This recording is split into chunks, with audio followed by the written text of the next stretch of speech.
de Stevie Boulet a une très jolie citation pour Pierre Boulard. Monsieur Boulard habite Saint-Péret dans l'Ardèche. Oui, Monsieur Boulard a une chance d'ailleurs de toucher un chèque RTL.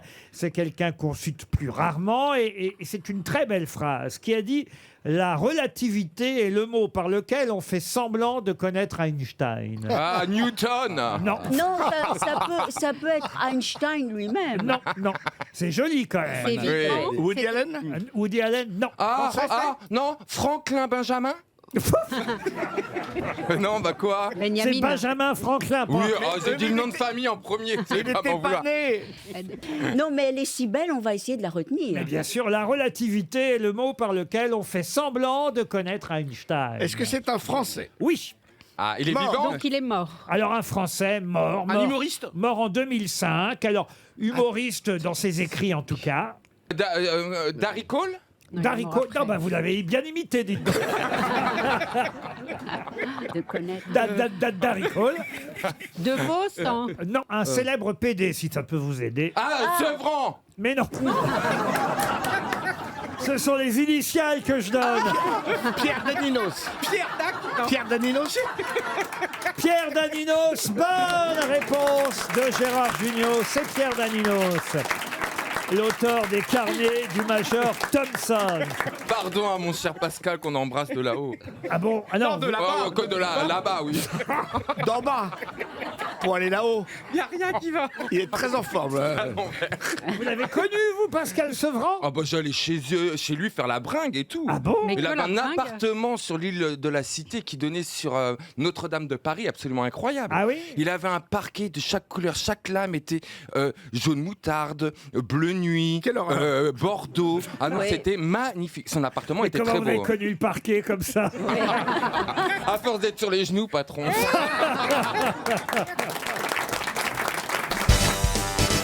Question d'actualité pour faire plaisir à Monsieur Berliand qui a dû regarder le premier match du tournoi à destination. Bien Premier sûr, match bien sûr. de l'équipe de France contre l'Italie, cela va de soi. On a failli perdre, hein, dites donc, Monsieur Oui, Berliand. oui. Ils sont plus forts qu'avant, les Italiens. Ils sont plus forts qu'avant, mais nous, faut dire aussi, c'est qu'on a commencé très fort, et dès qu'on commence très fort, eh bien, on prend la grosse tête, et puis voilà. Ah, faut pas prendre la grosse C'est tête. souvent comme ça un premier match. Bon, hein. leur question va être J'aime toute beaucoup simple. toujours moi, ça me fascine toujours le nous.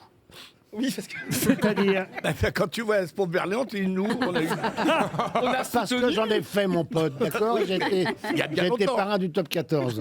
C'est un sport génial parce qu'il faut toujours aller vers l'arrière. Il faut donner le ballon toujours en arrière. C'est quand même rare dans le. je suis désolé de commencer par le rugby, chère Bah, Valérie moi, j'avais vu, Trierweiler. oui, en même temps, du coup. Non, il faut que je réponde à une question. c'est Enfin, tout, il y en c'est a qu'un celle-là. de parti, ça vous en laisse 14. Hein. Alors, la question est toute bête, hein, justement. Quel est le nom du joueur italien qui a marqué le seul essai? Capozzo. Capuzzo. Capozzo. Capuzzo. Il s'y connaît vraiment. Ange Capuzzo. Bonne réponse de François Berland. Vous le saviez aussi. Ah, j'ai regardé le match. Non, mais et puis le tournoi à destination, c'est un truc qui est immuable. C'est vraiment de génération en génération. C'est la messe pendant un mois. Et on vibre et on vibre. Et là, c'est un match très dangereux en Irlande ce week-end. Et là, on va vibrer, quoi. Ah oui. Ah, mais j'ai envie de jouer au rugby, là. Il manque Eh un ben, ballon. Vas-y, Non, vas-y. le ballon ne manque mais pas. joue. On a qu'à demander aux Chinois, ils vont nous en envoyer un. Alors, il faut dire que Léon. On peut jouer avec Rio. Un gros ballon, un peu lourd. J'imagine cette mêlée, là. Il- Berléand, Junio, Ryu. Alors, Mais dis donc, Trierweiler, oh, ça demi de va pas mêlée. bien, non. Stevie, demi d'ouverture. Laurent, arrière. Et puis Ariel Dombal, talonneuse. Avec des hauts C'est talons. quoi la talonneuse? Ah, non, c'est ça. Devine. Non, en rugby. calme. Ça y est, il est debout. Calme. On ça y est. t'entend pas. Non, mais imaginez Ariel entre les jambes de Johan, c'est pas possible. Et j'avance, la mêlée française qui avance. Dombal est en difficulté. Dombal qui cède. Dombal qui trépasse. Dombal qui tombe. Et c'est la France qui va marquer l'essai. 5-0 pour la France. Bravo! Enfin, monsieur Junior. Monsieur Junio, faites quelque chose, défendez votre épouse. Alors, on est divorcés. Une autre question, je vais vous donner un nom latin, le Rafus cuculatus. Ah. Ah oui, ça je ne sais pas. Ah, alors justement, parlons-en parce que ça manquait un petit peu à l'émission. Oui. Ben oui, mais justement, Oui, oui. on nous annonçait dans la presse ce week-end l'éventuel retour du Rafus cuculatus. C'est le dodo. Cuculatus. Pardon. C'est l'oiseau, le dodo. Oui. Et comment vous savez ça Mais vous parce J'ai que- vu ça. Oui. Eh bien, excellente réponse de Gérard Junior. C'est un oiseau qui a disparu au XVIIe siècle. Mais oui. Grâce aux Français. Et oui, c'est sur sur l'île. les Mais Français qui ont tué, c'est oui. un oiseau assez con. parce L'île qu'il a- Maurice. Sur Il avait l'île pas d'aile. Maurice, on connaît le dodo, effectivement, cet oiseau disparu, qui est un oiseau évidemment symbolique maintenant, presque culte. Et il y a effectivement une start-up américaine qui veut faire revivre le dodo, le Rafus cuculatus de son nom latin, emblème effectivement de l'île Maurice. Mais est-ce qu'il y avait Et de un la œuf bière. du Rufus cuculatus qui est resté quelque part? Elle est restée dans le porno. Hein. Mais grâce à la Je crois génétique. qu'ils veulent faire un truc à partir d'un autre oiseau qui D'un- ressemblait vaguement. Ah, Mais voilà. c'était un oiseau qui n'avait pas d'aile, donc il ne pouvait Ouais. pas voler, il se faisait avoir. Oui. Et comment il faisait alors? Mais il se faisait manger. Un peu comme toi. Enfin, non, mais c'est le pigeon de Nicobar qui, elle, est Oui. enfin, cette espèce est vivante, qui est génétiquement proche du dodo, qui fait que normalement on devrait pouvoir refaire un dodo. On a l'impression de parler à un gamin. Tu vas refaire un dodo. Ah, ouais. Mais le Et dodo, peut-être même deux dodo.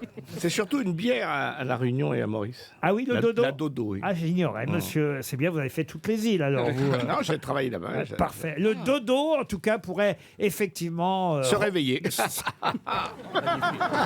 Magnifique. Pleine forme. Le dodo. T'as un drôle de coco. Hein. Oh non, mais taisez-vous, vous avec vos jeux de mots à la con. Non, mais écoutez.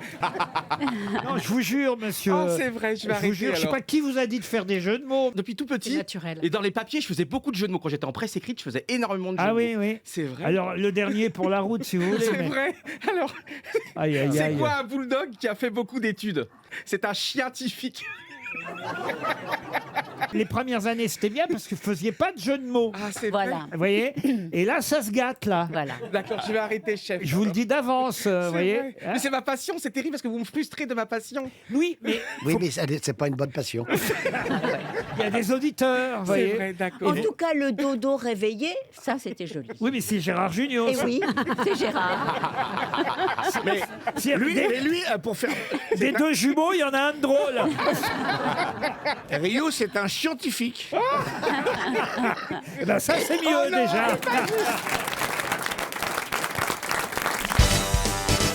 Édouard est au téléphone. Bonjour Édouard.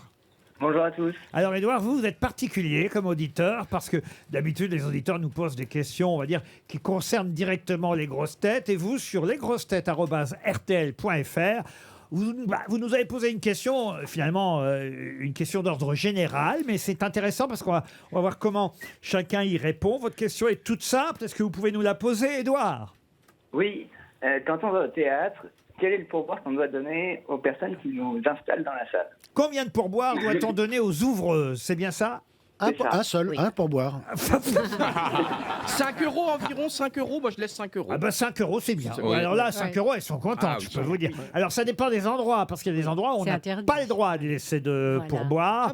Dans les théâtres publics, on ne donne pas, par exemple. Et puis dans certains théâtres privés, pour répondre à votre question, Édouard, il est écrit généralement, si c'est le cas, les ouvreurs ou les ouvreuses sont rémunérés au pourboire, ou encore inutile de donner du pourboire, car la direction du théâtre paye directement les Le ouvreurs. vrai et les- problème, c'est que maintenant, les gens payent sans contact et les ouvreuses, elles n'ont pas ça. Quoi. Comment ça? Bah, il y a de moins en moins de gens qui ont de la Pour de monnaie. la monnaie, oui. Ah oui, Ouais, ouais. mais il faut prévoir avant. Oui. Vous avez donné combien, vous, quand vous êtes... Ah ben, vous êtes allé voir quoi d'abord au théâtre, Édouard? Je suis allé voir Gérard Junior vendredi et c'était une très bonne pièce, mais on n'avait pas prévu d'argent. Voilà. Non, Ah mais oui. Gérard Junior, il est payé, lui. Hein. Mais, mais je passe la corbeille quand même à la fin. Bon, vous êtes bien amusé avec le jour du kiwi, alors? Ouais, c'était génial. Mais vous allez souvent au théâtre, parce que je vois qu'avant, vous êtes allé voir Francis Huster et Michel Leb dans Les Pigeons. Exactement, ben, on essaye d'y aller de plus en plus avec les copains pour découvrir la vie parisienne et les théâtres. Mais pourquoi vous découvrez la vie parisienne, Édouard? Et je suis rouennais de base, donc j'arrive à Paris pour le travail, donc on en profite au maximum. Bon, bah très bien. Et vous allez au théâtre, et vous voulez savoir combien on donne aux ouvreurs et aux ouvreuses. Bah écoutez, voilà, donnez-leur 50 €, ils seront très contents. Non, mais c'est vrai, après tout, autant prévoir large.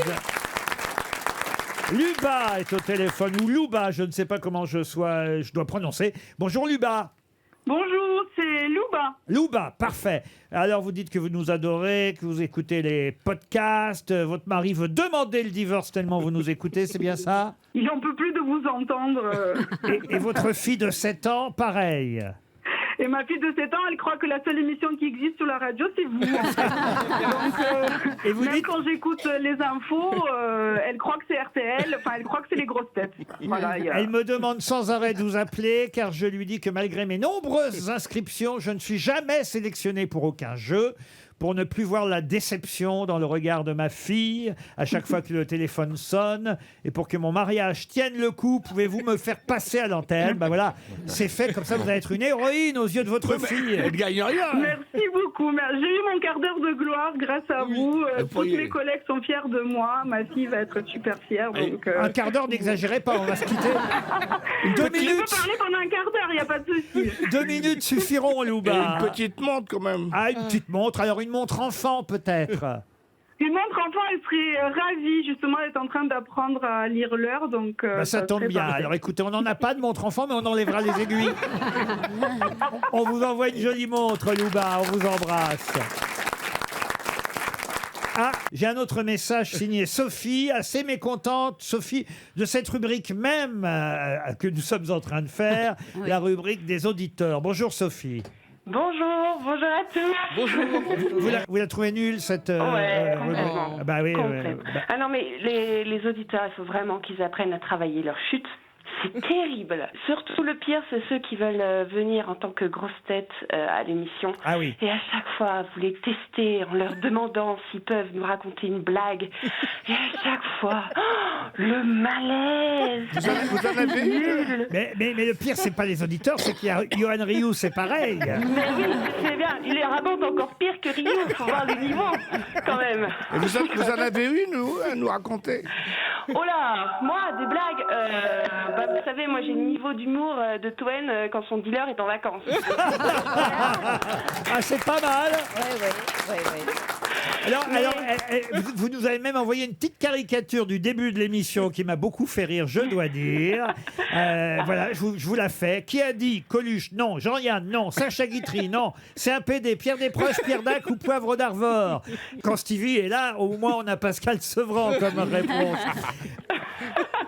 Est-ce que vous avez beaucoup de courriers d'ailleurs, Laurent? Il y a beaucoup de gens qui écrivent. Les gens sont il y a vraiment... une pétition qui commence à circuler contre vous, Rio. On vous embrasse et désolé, ce sera les questions littéraires dans un instant, ça vous plaira plus, Sophie, d'accord? Ouais, y a pas de souci. Cyril, maintenant, qui voudrait laisser un message à Stevie. Bonjour Cyril.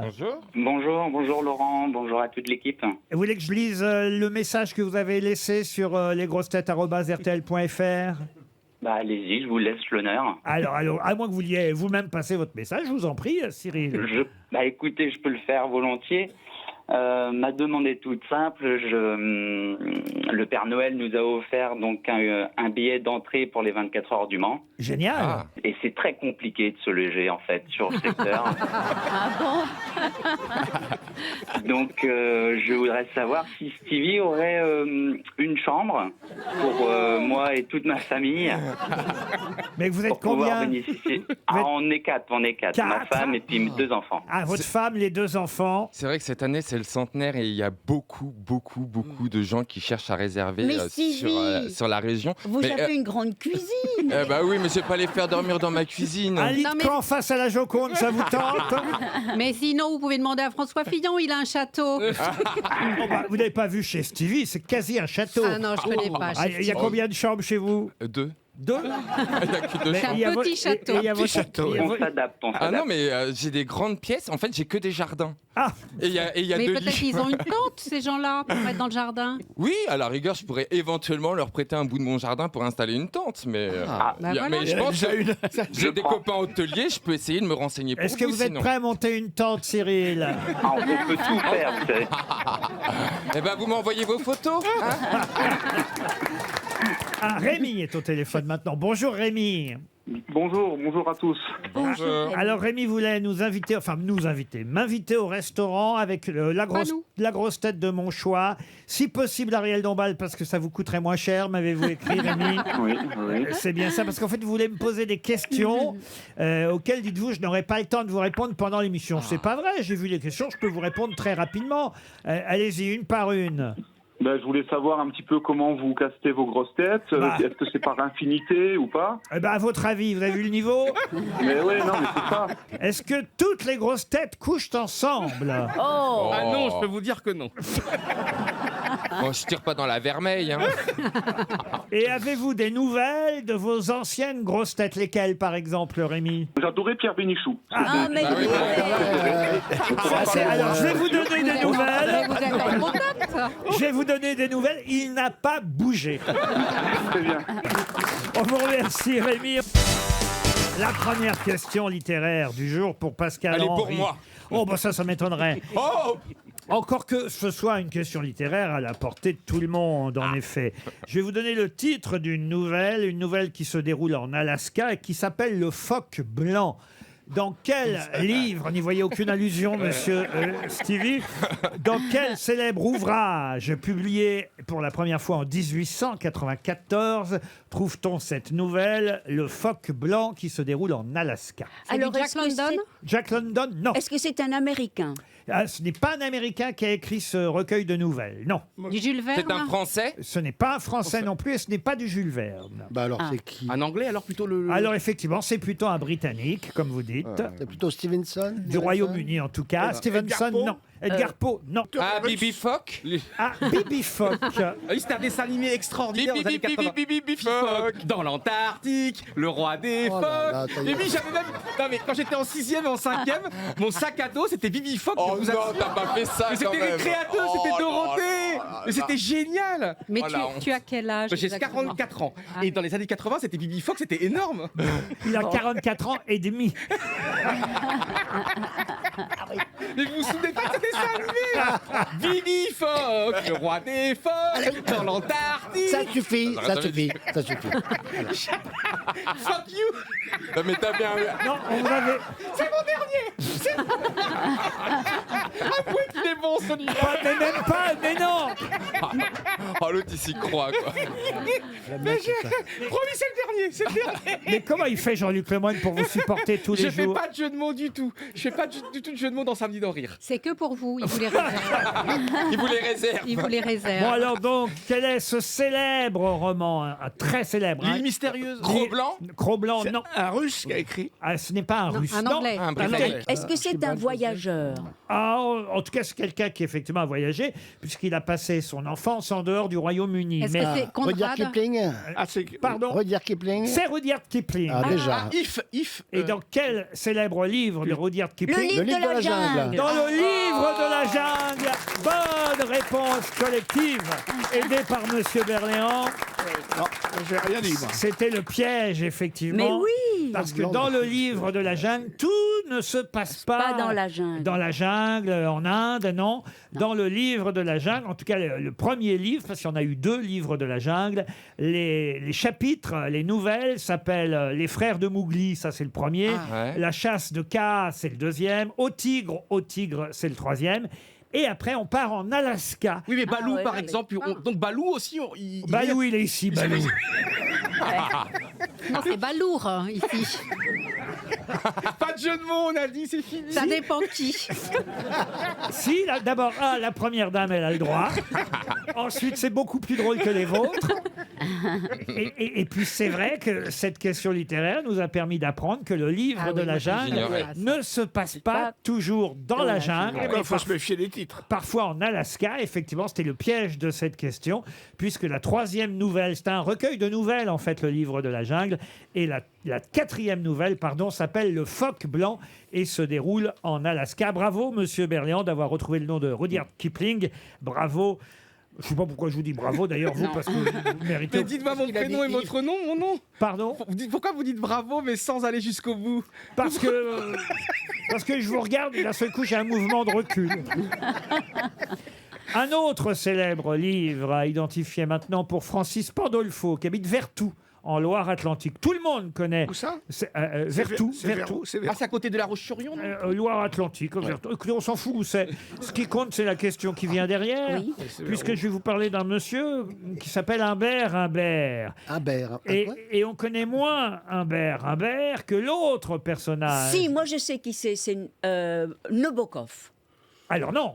Humbert. Oui, mais où? Dans Lolita. Dans Lolita. Bonne Oui. réponse d'Ariel Dombal.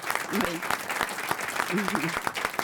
Effectivement, Vladimir Nabokov a écrit Lolita. On connaît tous évidemment l'héroïne Lolita, mais on ne connaît pas le nom du personnage principal masculin. Enfin, on ne le connaît pas. Si, la preuve, vous le connaissez, cher Ariel. Oui. Mais peut-être parce que vous avez joué Lolita. Non, mais c'est un Vous allez livre. la jouer bientôt. Voilà, dans un futur proche. Voilà. Bah, non, vous non. pouvez- écoutez, franchement. De loin, ça passe. Hein. Ah bah, Non, c'est vrai, elle est belle, elle est mais magnifique. je suis d'accord avec Stevie. Vous n'avez pas d'âge, Ariel. Oh, mais merci. Mais c'est une princesse de merci. Disney. Et Ariel. puis si on prend un monsieur très très très vieux, Ah ben voilà.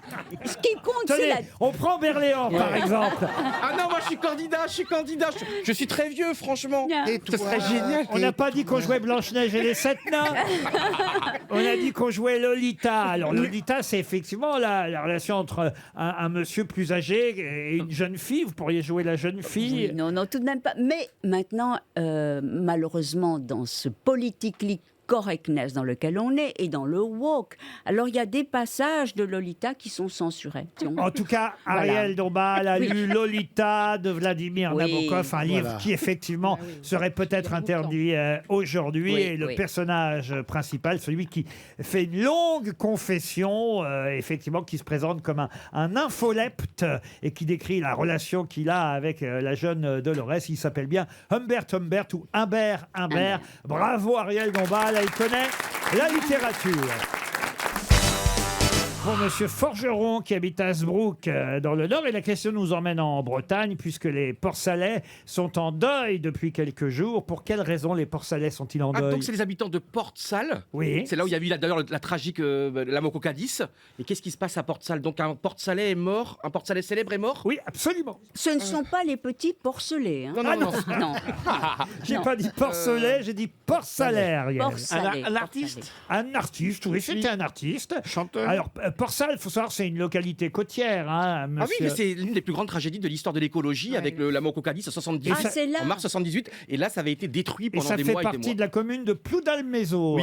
Voilà. Et c'est magnifique, absolument Ah, magnifique. c'est très beau. Ah, c'est à côté Ah de oui, chez moi, non, mais c'est c'est un endroit absolument extraordinaire. Et d'ailleurs, quand ma mère était enceinte, eh bien, elle sentait déjà le pétrole qui était à 100 km. Ah, bah, c'est ça. Mais elle était enceinte de quoi? Voilà, on en est là.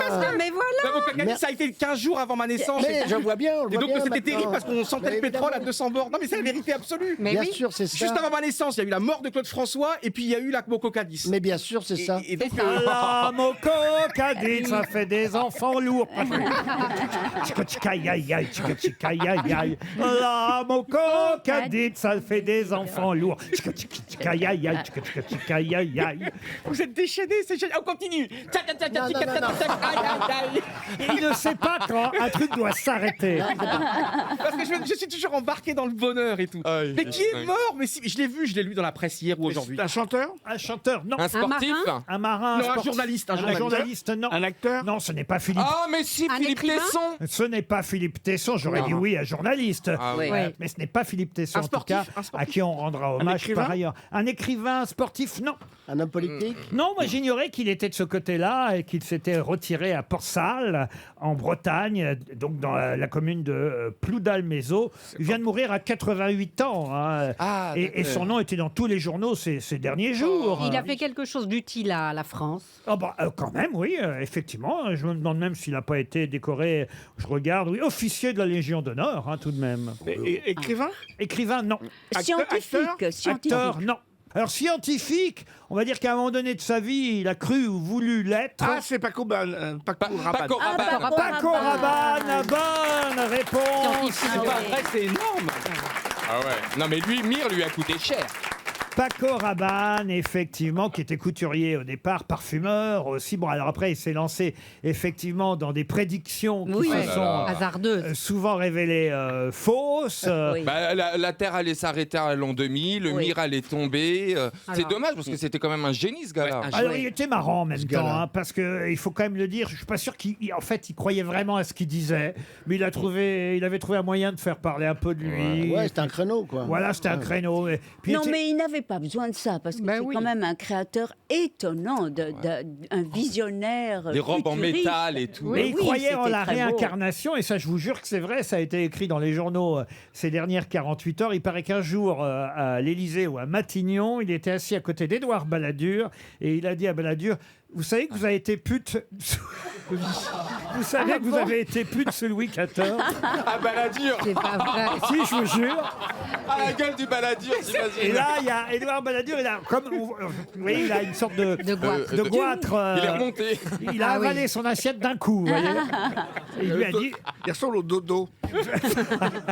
En tout cas, voilà un hommage bien normal rendu quand même à Paco Rabanne. Tiens, j'ai un autre hommage à rendre à quelqu'un qui fut ambassadeur de France, un des ambassadeurs de France les plus célèbres dans les années 70, plus particulièrement l'année 1972.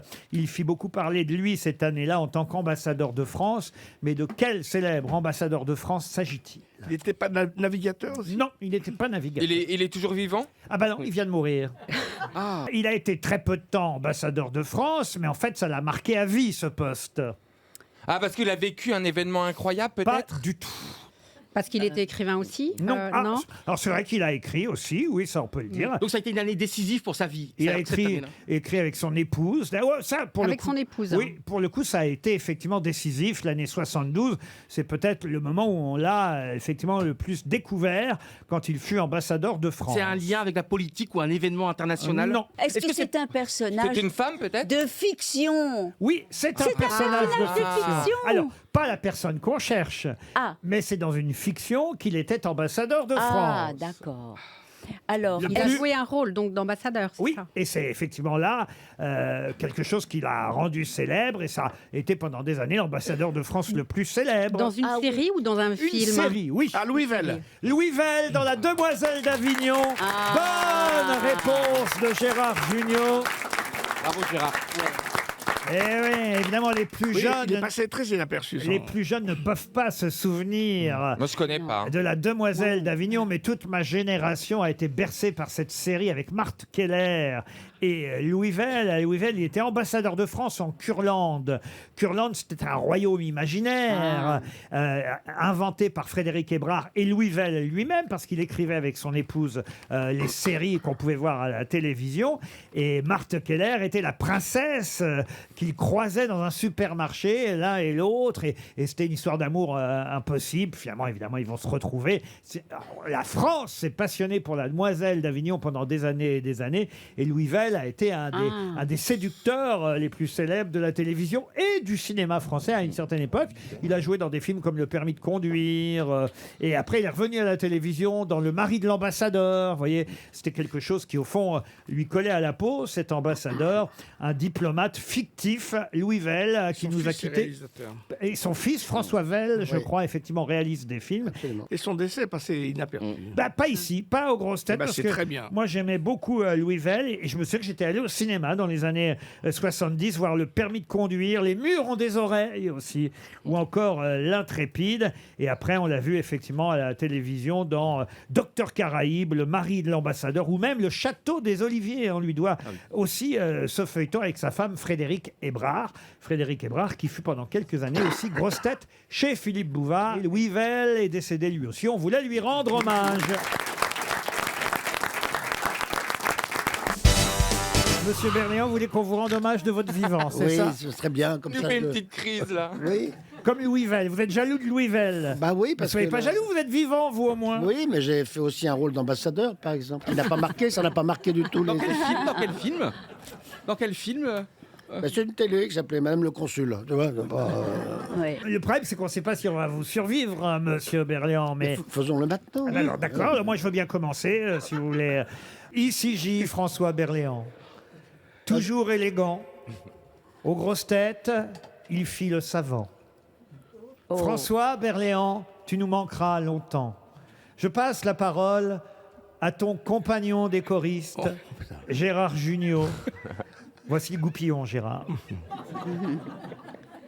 Mon cher François, je me souviens encore de ces très belles expressions que nous avions ensemble, ces très beaux échanges. Je me souviens surtout de « ferme ta gueule ». Ça m'a beaucoup touché. Repose en paix. Tu nous manqueras. Il y a du beau monde, dites donc, à cet enterrement. Je vois l'ex-première dame de France s'est déplacée, mesdames et messieurs, bonsoir. En fin de peloton, la reine Valérie Trierweiler est venue. Maintenant, elle a quitté son président de la République. Elle a quitté son rugbyman, mais elle vit maintenant avec... Mais moi, je n'aurais qu'un mot. François, merci pour ce moment.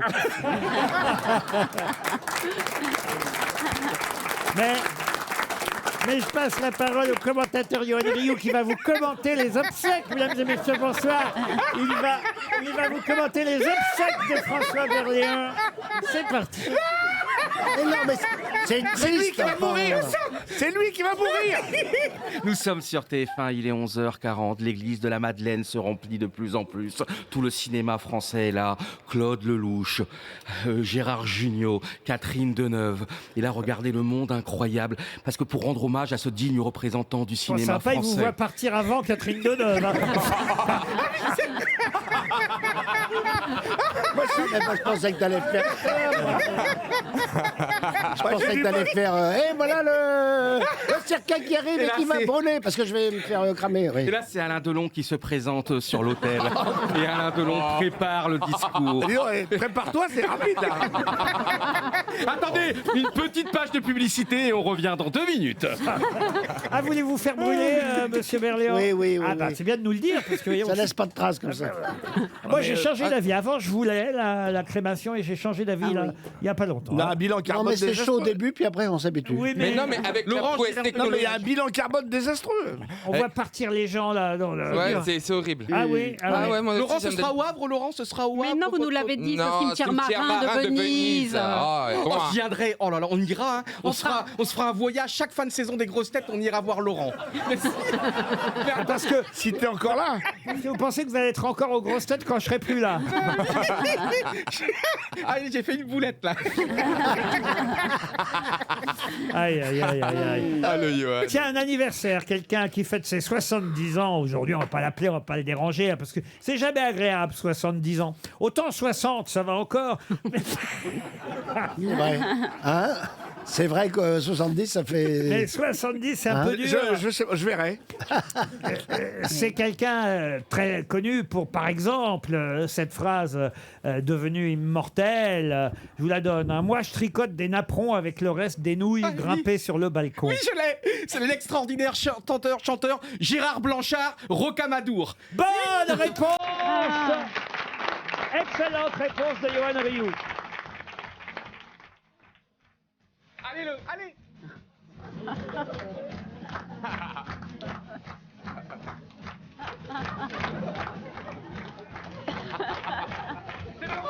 Elle vient là, la phrase. Écoutez, elle vient là.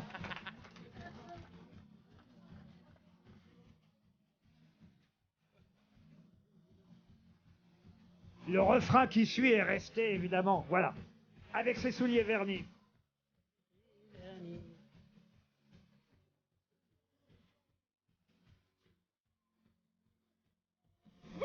Bon anniversaire à Gérard Blanchard. Tiens, une autre question pour Christophe Dermagne qui habite Chinon. J'aimerais que vous retrouviez le nom d'un célèbre peintre dont il est question dans la presse ces jours-ci. Un peintre dont le célèbre mécène s'appelait Cassiano dal Pozzo. Et quand ce mécène est décédé en 1657, évidemment, ça a marqué profondément ce peintre. C'est toujours compliqué de perdre un mécène, vous savez ce que c'est quand on est artiste. Et ça a marqué le début d'une longue déchéance physique avec une main qui tremblait de plus en plus, qui évidemment est compliqué pour un peintre, à part quand on fait de l'abstrait, mais ce n'était pas son cas. Il est donc finalement mort à Rome le 19 novembre 1665. 5. De quel célèbre peintre s'agit-il? Caravage? Non. Michel-Ange. Michel-Ange, ouais. Non. Vinci, non. Non, Vinci est mort en France. Et puis en 1500 et quelques. Venezio. Non plus. Vous êtes très loin pour l'instant. C'est pas un Italien. Ce n'est pas un Italien. Merci Monsieur Junio de poser les bonnes questions. Alors, Français. est-ce que ce serait par hasard Bruegel? Non, c'est un Français, oui. Poussin. Nicolas Poussin. Excellente réponse de Gérard Jugnot. Très fort, notre Gérard. Il a surtout du bol. Je vous en parle parce qu'il y a une expo Poussin. Alors, pas à Paris, hein, mais on n'est pas là que pour parler de ce qui se passe à Paris. Aussi, des expositions un peu partout en région. Et là, c'est au Musée des Beaux-Arts de Lyon. Mais oui, mais je l'ai vue en plus. Et bien alors, pourquoi vous répondez Elle pas? est formidable parce qu'elle est en plus comparée avec des œuvres de Picasso. Oui. Et on s'aperçoit que Picasso a beaucoup pompé justement Poussin, et notamment dans les œuvres érotiques. Ah oui, oui. Ouais, Il voilà, a je vous la pompé dans les confirme. œuvres Je ne suis pas sûre que le mot pomper soit le... Il est volontaire. Ça, Non, mais... en tout cas, si ça se passe dans un club de football, pomper un poussin, c'est répréhensible par la loi. Le livre du jour s'appelle Gasoline. C'est un roman publié chez Calman Levy, un roman signé Emmanuel Flech qu'on va avoir au téléphone dans un instant. Il nous emmène dans un petit village de France où les jeunes ados tournent avec leur mobilette autour de la cabine téléphonique. À l'époque, il y avait encore des cabines téléphoniques autour de la cabine téléphonique du village. Il va y avoir un incendie. Qui a provoqué cet incendie? Des rumeurs. Tout ça, on va évidemment en parler avec l'auteur Emmanuel Flech dans un instant, mais ça nous rappelle une époque lointaine pour la plupart d'entre nous. C'est la fin des années 80, 88 précisément. C'est l'époque à laquelle se passe cette histoire racontée par Emmanuel Flech dans Gasoline. D'ailleurs, à un moment donné, une des adolescentes qui s'appelle Sandra regarde la télévision et à la télé, on peut voir un match de tennis, deux femmes qui se disputent la médaille d'or du simple féminin. Il faut dire que c'est l'époque des Jeux Olympiques à Séoul et cette année-là, eh bien, Steffi Graf est opposée à une autre tenniswoman. Laquelle? C'est pas Sabatini? Gabriela Sabatini. Excellente réponse. Ah oui. De Johan Rioux, une joueuse de tennis argentine et italienne. Voilà, ça situe l'époque de votre roman. Bonjour Emmanuel Flech. Bonjour Laurent Ruquier. Ça et les chansons évidemment de Jean-Jacques Goldman. Et on aurait peut-être pu entendre aussi d'ailleurs, comme on vient de le faire, Gérard Blanchard et d'autres choses dont on a évidemment oublié l'existence, comme les cabines téléphoniques. Vous êtes nostalgique de cette période, Emmanuel Flech? Un petit peu, oui. Quand j'y pense, c'est avec une certaine nostalgie, effectivement. Et puis, j'ai eu beaucoup de plaisir à essayer de la ressusciter dans ce petit village, voilà, près de Chalon-sur-Saône, de la fin des années 80. Ça pourrait être n'importe quel village de France. Vous en avez choisi un précisément parce que c'est là, je crois, où vous avez vécu quelques années, où vous êtes retourné une fois en vacances. C'est bien ça? Oui, c'est ça. Je sais pas où vous avez eu l'info, mais... Oui, parce que j'ai travaillé, vous voyez. Chalon-sur-Saône. Oui. Oui, Chalon-sur-Saône. Ah, non, La non. côte chalonnaise. Ah, je connais pas. Mais non, pas du tout, justement. C'est là où il y avait un château de mon grand-père. C'est pas vrai. Chalon-sur-Saône. L'un des châteaux. Oui. Ah ben, Non, non. ça se passe pas dans un château. Hein. Le problème, c'est plutôt qu'il y a des nouveaux lotissements dans ce village, n'est-ce pas, Emmanuel Flech? Oui, alors effectivement, c'est un village dont le cours tranquille n'a pas été perturbé, on va dire, depuis la Deuxième Guerre mondiale. Et puis un lotissement est livré à l'entrée du village. Ça commence un petit peu à semer le trouble dans les esprits. Et puis donc c'est l'arrivée d'une nouvelle culture, de nouveaux citadins qui se mélangent pas vraiment avec les gens du cru. Et puis c'est à ce moment-là que survient l'incendie d'une grange, la grange d'un vieux vigneron, le père Berthelot. Et que du coup, on ne sait pas trop si c'est un incendie criminel, si c'est un accident. Et comme vous l'avez dit, ça va réveiller un petit peu les lignes de faille du village, ça va sortir certains fantômes des placards. Et les suspicions vont se porter tour à tour un peu sur différentes figures du village. Je lis juste un passage parce qu'on va tout de suite comprendre l'ambiance. Janine faisait rissoler des fouets de volaille dans la cuisine quand elle aperçut son mari par la fenêtre. La grande place était déserte. Il rentrait bredouille de la chasse, vêtu de son ciré, le fusil cassé à la saignée du coude, les bottes lourdes, précédé de son épagnole qui courait d'un tilleul à l'autre en remuant la queue. À la maison, depuis l'incendie, l'ambiance n'était pas à la fête, c'était le moins qu'on puisse dire. La mort de ses biquettes l'avait dévastée, mais par-dessus tout, Janine en voulait à son mari de n'avoir pas retenu Delphine dans le chai. Elle aurait su, elle, la tenir loin de cette tragédie. Seulement le sort avait voulu qu'elle se trouvât alors à Châlons. Depuis, leur fille faisait chaque nuit des cauchemars et, incapable de songer le jour à autre chose, n'écoutait plus en classe. Voilà, on a bien l'ambiance de ce qui se passe dans le village à travers cet extrait. Vous êtes retourné dans le village même pour écrire ou pas ? Non, j'ai préféré utiliser mes souvenirs parce que je crois qu'on magnifie pas mal les choses, on les déforme et puis si on y retourne, on risque d'être déçu. Alors j'y suis retourné une fois, comme vous avez dit, c'était une expérience un peu étonnante. C'était à la fois une grande joie de retrouver ce décor et puis tout paraît plus petit, peut-être parfois un peu plus terne. Donc je crois que la mémoire, elle conserve des souvenirs plus vifs et plus vivants que la simple observation. Et on revit toute une époque, l'époque par exemple du 14 juillet. Moi j'avais oublié cette histoire de défilé de Jean-Paul Goude, Yvette Horner qui faisait danser les Parisiens place de la Bastille, la nouvelle arche de la Défense qui venait non pas d'être inaugurée, mais en tout cas où François Mitterrand organisait un G7, Renaud qui chantait. Vous écrivez tout ça de façon assez amusante et drôle. Alors là c'est moins nostalgique parce que vous ne semblez pas forcément apprécier ce que vous avez vu à cette époque-là. Non, alors c'est vrai qu'en écrivant le roman au début, je me suis dit c'est loin, c'est mon enfance, je faisais remonter des souvenirs, puis après en me penchant un peu dans la documentation quand même pour nourrir l'intrigue, je me suis rendu compte que c'était pas loin, c'était vraiment à des années-lumière, effectivement, cette célébration du bicentenaire qui nourrit une grande scène collective à la fin du roman, mais il faut pas trop en dire. Et c'est pour ça que vous avez choisi 89, c'est parce que c'était l'année du bicentenaire. Voilà, et puis c'est aussi l'année de la chute du mur de Berlin. On est vraiment à la fin d'un monde. Moi, l'idée, c'était de faire résonner la fin de l'enfance avec la fin d'un monde, les années 80, et puis la fin des grandes idéologies. Les personnages du roman, ils sont pas au courant, eux, que dans 4 mois, le mur de Berlin va s'effondrer.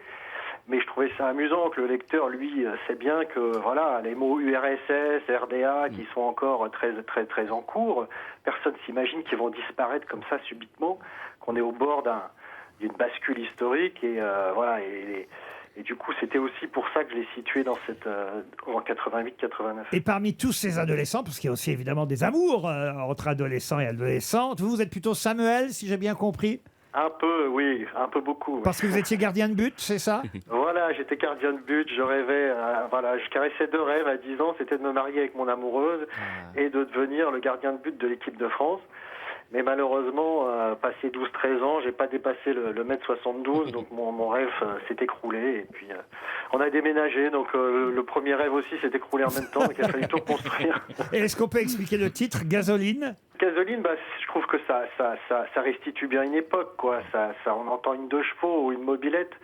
Et puis en même temps, c'est un carburant, c'est extrêmement inflammable et c'est une histoire quand même assez inflammable parce que ce village, finalement, au fil des saisons qui défilent, se retrouve un peu au bord de la crise de nerfs et un peu comme un bidon de gasoil sur laquelle on s'apprête à craquer une allumette. C'est le roman, vous l'avez compris, d'un village, d'une époque, surtout, de jeunes garçons, de jeunes filles en 1988-1989, du côté de Givry et Mercurey, pour faire plaisir et allécher Monsieur Berléand. Ça s'appelle donc, on l'a dit, Gasoline. C'est chez Kalman Lévy et c'est signé Emmanuel Flèche. Voilà notre livre du jour. Merci, Emmanuel Flèche. Pour Christine Leblois qui habite Malmort dans les Bouches-du-Rhône. Une question cinéma, puisque demain on va beaucoup à nouveau parler de Thomas Andrews qui était architecte et d'Edward John Smith qui était commandant. Mais pour quelle raison ? Ils ressortent le film Titanic. Ils ressortent le film Titanic. Pour les 25 ans. Bonne réponse de Gérard Jugnot. Et oui. Les 25 ans, 25 ans déjà. Avec évidemment. Il a coulé. Et ils n'ont pas changé la fin. Ah non, mais il y a un peu plus longtemps qu'il a coulé. Vous vous souvenez l'année 1912. 1912, c'est bien, Monsieur Boulet. Mais il y a cette polémique sur la fin. Il fallait sauver. Alors voilà, c'est ça qui est très intéressant. Et pourquoi je vous ai posé cette question, c'est effectivement pour ça, parce que ça m'a tellement amusé cette histoire qu'on nous raconte depuis maintenant quelques jours. Il y a effectivement eu une enquête scientifique pour savoir si sur, on va dire, le morceau de porte, car c'est une porte, Oui. le radeau sur lequel l'héroïne de Titanic a réussi à être sauvée pendant que l'autre est en train de mourir de froid dans l'eau, le pauvre. Rose et Jack.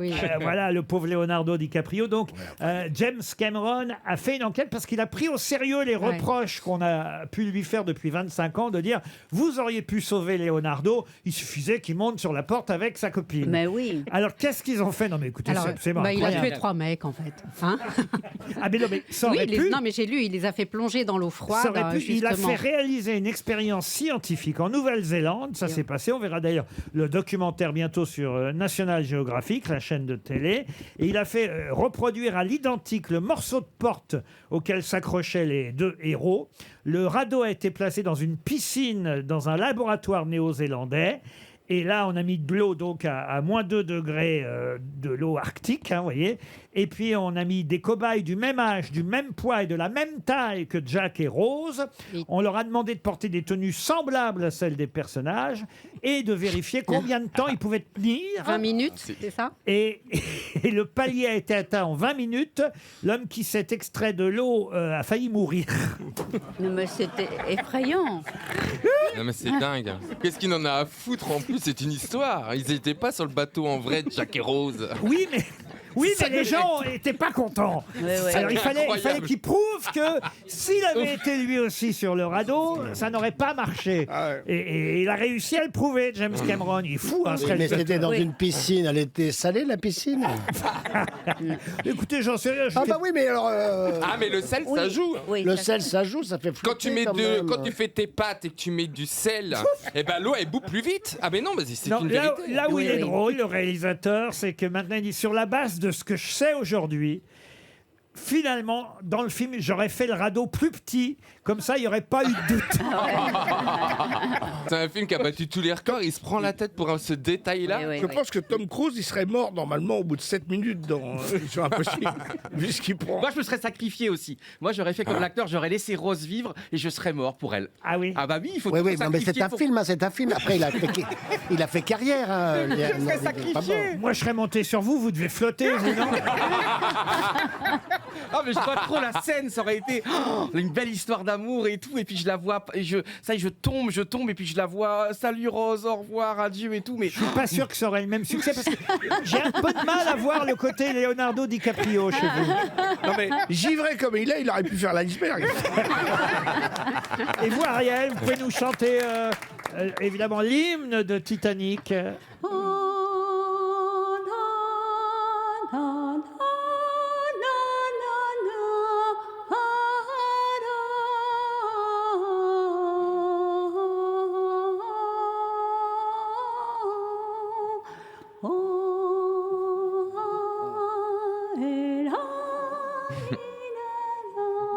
Something like Ah that. mais c'est Bravo. quand même bien, C'est dis bien. donc. On était dedans. tu es sous-cotée, Ariel, t'es vraiment une chanteuse.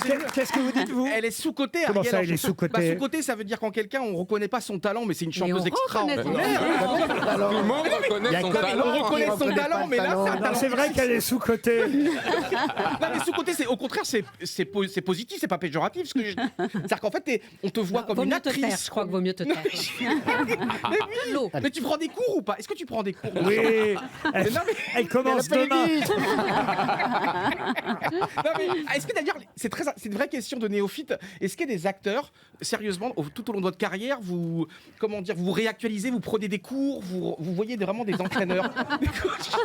Les questions, c'est moi qui les pose ici. Et voici une question supplémentaire pour Florence Anberry qui habite Compiègne. C'est un autre film, un petit film hein, qui sort demain, mais c'est bien de donner sa chance à tout le monde. Un film de David Despesseville qui sort demain 8 février dans quelques salles de cinéma en France, avec entre autres Jenny Beth qui est, il faut le dire, une jeune chanteuse de rock, mais il y a aussi dans le film Bastien Bouillon, un acteur qui commence à se faire un nom parce qu'il était, vous savez, dans la fameuse Nuit du 12, le film qui a été un énorme... Il fait de la bicyclette, un énorme succès. Très bon, Bastien Bouillon. Très bon. Très bon. Et donc le film qui sort demain, dont vous ne connaissez pas forcément le titre. Eh bien, je vais essayer de vous le faire deviner d'une autre façon, puisque c'est une ville russe. C'est Emmet quelque chose, non, une ville russe qui a d'ailleurs donné... Stalingrad. Non, une ville russe qui a d'ailleurs donné son nom à une fourrure bouclée de jeune agneau caracoule. Ah, alors, Astrakhan. Astrakhan. Excellente réponse d'Ariel Dombal. On vous a déjà offert de l'Astrakhan, peut-être. Ah non, je ne porte jamais de fourrure. C'est pas vrai. Non. Et quand t'as froid, quand tu vas loin, quand tu vas en Scandinavie, qu'est-ce que tu portes alors? Eh bien, je grelotte. Astrakhan, la ville, c'est avec un H, la ville russe Astrakhan. Mais cette capitale, d'ailleurs de Mongols, au 15e et 16e siècle, a donné effectivement son nom à une fourrure qui était effectivement la fourrure marquante de l'industrie du luxe pour les toques, les manteaux en URSS à une époque. Et d'ailleurs, les noces d'Astrakhan, c'est 64 ans de mariage, il faut le dire. Alors, le film n'a rien à voir avec ni la Russie, ni... sauf qu'on voit un petit agneau à un moment donné dans le film. C'est peut-être ça qui a donné d'ailleurs son nom au titre, Astrakhan, qui sort demain dans quelques salles de cinéma. Astrakhan. Bonne réponse en tout cas d'Ariel Dombal.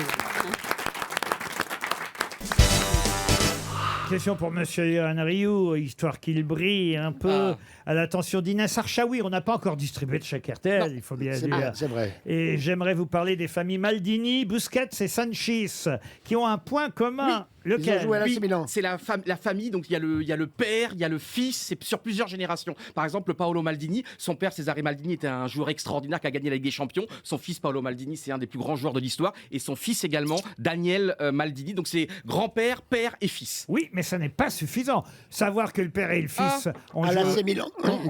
C'est par rapport à la Ligue des Champions, peut-être ils ont gagné plusieurs fois la Ligue des Champions.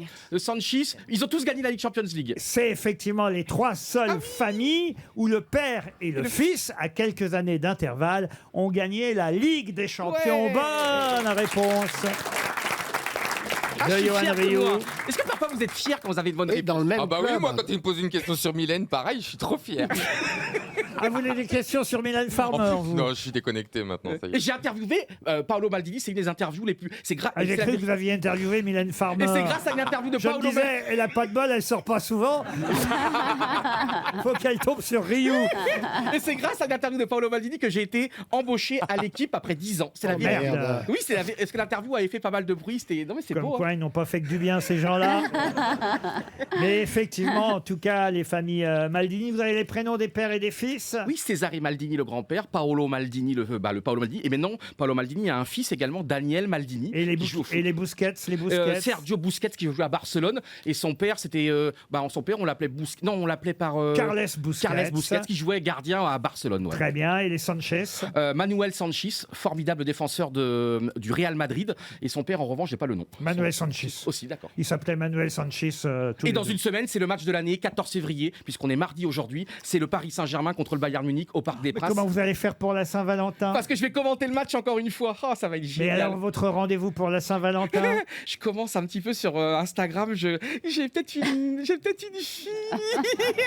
Je textote beaucoup en ce moment. Ouais, j'y crois cette fois-ci.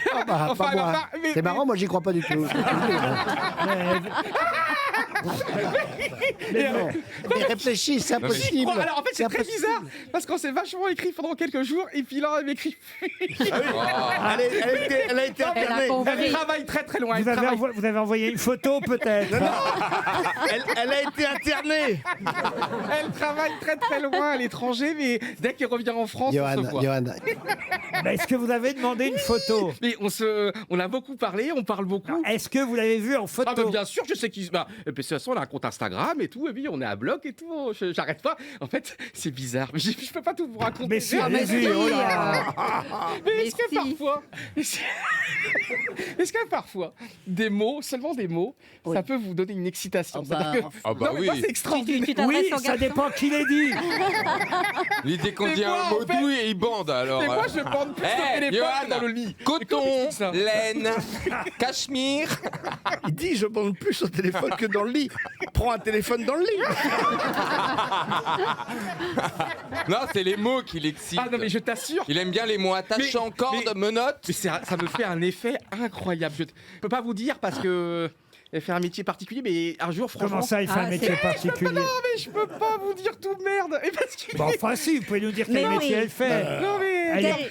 Elle est vice-présidente des États-Unis.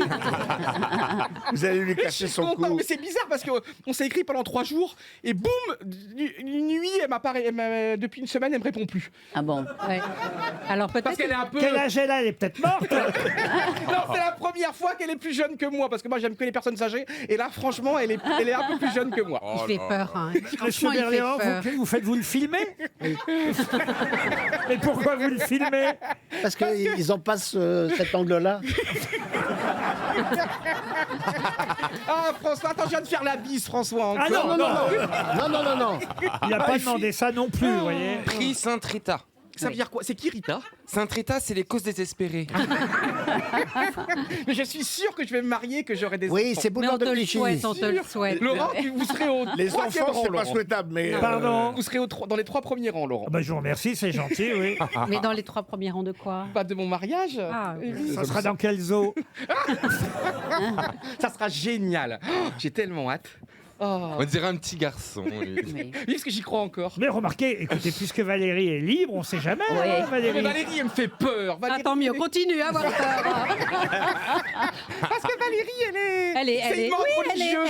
Elle est. C'est une montre Bah, quand même, il ne s'est rien passé. Vous avez été combien de temps? Vous avez été sur Pékin Express ensemble? Oui, mais nous dormions chacun dans des endroits différents. Ouais. Et donc nous étions, en fait, on ne se voyait quasiment jamais. Et je vous rappelle que je l'ai battu. C'est vrai, nous avons été éliminés en quart de finale par Valérie et son ami. Vous vous rendez compte, aller au bout du monde et se faire virer par Valérie? Attendez, elle m'a menti en plus, parce que j'avais su 10 jours avant qu'elle était de l'aventure. Donc je la vois dans les couloirs d'RTL. Ah, j'adore raconter les coulisses. Et donc je la vois dans les couloirs, je dis Valérie, c'est bon, tu fais et tout, Mask Singer, non pas Mask Singer, Pékin Express. Et donc elle me dit non, Johan, qui t'a raconté ça, c'est des conneries absolues, non, c'est pas vrai. Et donc j'arrive à l'aéroport Charles de Gaulle, la première personne que je vois, Valérie Triarmel. C'est vraiment une menteuse, quoi. Moi je ne sais pas, quand je signe un contrat de confidentialité, je le respecte. Moi pas je fais vous, tout non? l'inverse, moi je respecte rien. Donc avant l'Élysée, vous n'aviez pas signé le contrat? Là, non. Valérie. Et Valérie a été extraordinaire, éliminée seulement en demi-finale. Ah oui, elle était meilleure que vous, donc. Non, mais c'est vrai que au niveau aventure, nous on a été éliminés comme il fallait en quart de finale, c'était notre niveau. Et c'est vrai que Valérie, elle était, comment dire, toujours déterminée, mais c'était comme si tu étais en mission, comme si tu voulais prendre une revanche sur la vie, sur. Tu t'étais à. Non, mais c'était Valérie. Non, mais c'est horrible. Mais Valérie était en mission, je t'assure, elle avec son ami là, elle était incroyable. Un peu plus vite que Franchement, toi. je comprends pas si elle était en position de missionnaire. Mais non, mais comprenez, il faut faire du stop. Vous arrêtez, vous, si vous le voyez faire du stop? C'est vrai que les femmes sont Vous avantagées. arrêtez? Non. C'est vrai. Ah, on s'est fait niquer, putain. Et la gagnante, Non, ça c'était qui? Bah, C'était les sœurs Inès Reg Reg. et son amie, et sa sœur. J'imagine un mec dans les encombrements qui écoute la radio. Ouais. Il est. Eh ben, d'entendre Rioux, ça relativise les encombrements. Une question pour Grégoire Tonoli, qui habite Topon, c'est dans le Morbihan, Topon. La question est historique, donc j'espère que vous allez réviser votre histoire de France, puisque je vais vous demander qui, normalement, aurait dû arrêter D'Artagnan sur ordre de Louis XIV. Enfin, plutôt, je me suis mal exprimé. Louis XIV a ordonné le 5 septembre 1661, je vous donne même la date précise, à D'Artagnan d'arrêter quelqu'un. Qui donc? Voilà ma question. Le masque de fer? Le cardinal de Richelieu? Non. Un ecclésiastique? On est donc en Bretagne d'ailleurs, hein, c'est ce jour-là, le 5 septembre 1661, et Louis XIV ordonne à D'Artagnan d'arrêter quelqu'un. Qui donc? Il ordonne à Alexandre Dumas d'arrêter d'écrire. Non. Un corsaire? Pardon? Un corsaire, on est en Corse? Un non, corsaire, c'est non. Et c'est quelqu'un qui sera effectivement finalement arrêté. Alors, je sais pas si c'est... Ah oui, c'était l'intendant des finances. Oui, absolument. Fouquet. Le prénom de Fouquet?